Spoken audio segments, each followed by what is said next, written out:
Hi, ನಾನು ಈ ವಿಡಿಯೋದಲ್ಲಿ ಬ್ರಹ್ಮನಿಗೆ ಯಾಕೆ ಪೂಜೆ ಮಾಡೋದಿಲ್ಲ ಅನ್ನೋದ್ರ ಬಗ್ಗೆ ಹೇಳ್ತೀನಿ. ಫಸ್ಟ್ ಪಾಯಿಂಟ್ ಬಂದು, ಬ್ರಹ್ಮ ಸೃಷ್ಟಿಕರ್ತ, ಅಂದರೆ ನಮ್ಮನ್ನು ಸೃಷ್ಟಿ ಮಾಡಿ ಬಿಟ್ಬಿಡ್ತಾನೆ. ಆದರೆ ಶಿವ ಇದ್ದಾನೆ, ಶಿವ ಬಂದು ನಮ್ಮ ಪ್ರಾಣವನ್ನು ತೆಗೆದುಕೊಳ್ತಕ್ಕಂಥ ದೇವರು.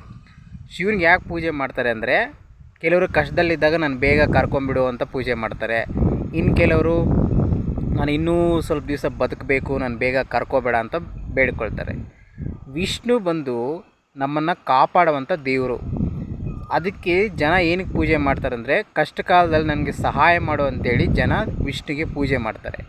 ಬ್ರಹ್ಮ ಬರೀ ಸೃಷ್ಟಿಕರ್ತ, ಸೃಷ್ಟಿ ಮಾಡಿ ಬಿಟ್ಬಿಡ್ತಾನೆ, ಅದಕ್ಕೋಸ್ಕರ ಪೂಜೆ ಮಾಡೋದಿಲ್ಲ. ಅದೊಂದು ಪಾಯಿಂಟು.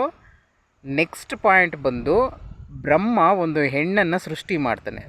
ಆಕೆ ತುಂಬ ಸುಂದರಿಯಾಗಿರ್ತಾಳೆ. ಸೃಷ್ಟಿ ಮಾಡಿಬಿಟ್ಟು ಆಕೆಯ ಕಡೆಗೆ ಬ್ರಹ್ಮ ಆಕರ್ಷಿತನಾಗ್ತಾನೆ. ಅಂದರೆ ಆಕೆಯ ಮೇಲೆ ಪ್ರೀತಿಯನ್ನು ಬೆಳೆಸ್ಕೊಳ್ತಾನೆ, ಅಟ್ರ್ಯಾಕ್ಟ್ ಆಗ್ತಾನೆ. ಇದು ದೇವರಿಗಿರುವ ಕ್ವಾಲಿಟಿ ಅಲ್ಲ. ಈ ಬಾಹ್ಯ ಸೌಂದರ್ಯ ಅನ್ನೋದು ಅಶಾಶ್ವತ. ಯಾವುದು ಶಾಶ್ವತ ಅಂದರೆ ಆತ್ಮ ಶಾಶ್ವತ. ಅದ್ರ ಮೇಲೆ ಫೋಕಸ್ ಮಾಡಬೇಕು ಯಾರು? ದೇವರು.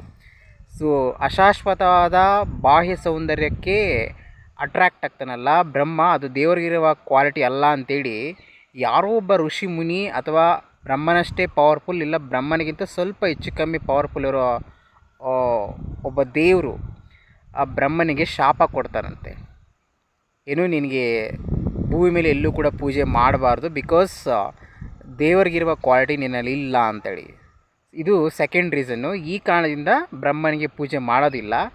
ಆದರೂ ಎಲ್ಲೋ ಒಂದೊಂದು ಕಡೆ ರೇರು, ಮೇ ಬಿ 100% ಇಲ್ಲ 1-2 ದೇವಸ್ಥಾನ ಇದೆಯಂತೆ ಭೂಮಿ ಮೇಲೆ. ಎಲ್ಲೋ ರಾಜಸ್ಥಾನದಲ್ಲಿದೆ ಅಂತ ನಾನೆಲ್ಲೋ ಕೇಳಿದ್ದೀನಿ. ಸೊ ಇದಿಷ್ಟು ಯಾಕೆ ಬ್ರಹ್ಮನಿಗೆ ಪೂಜೆ ಮಾಡೋದಿಲ್ಲ ಅಂಥೇಳಿ. Thank you.